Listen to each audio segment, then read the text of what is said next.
رمضان کے فائدے جب پوچھے جاتے ہیں، اور میں محسوس کرتا ہوں کہ رمضان کا یا روزے کا یہ فائدہ کم ہے کہ اللہ تعالیٰ کو یہ عبادت پسند ہے، اس کا اجر وہ خود دیتا ہے۔ کیا یہ کم فائدہ نہیں ہے کہ اللہ کی بندگی ہم کر لیتے ہیں روزہ رکھ کے؟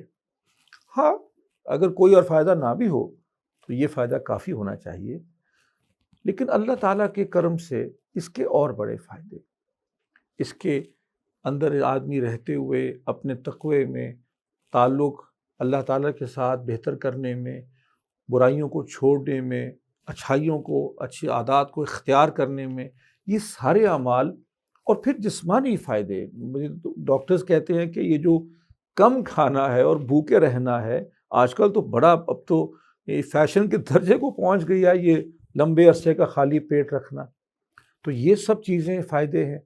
عادتوں سے، برے کاموں سے تو روحانی، جسمانی، ذہنی فائدے بہت سارے ہیں۔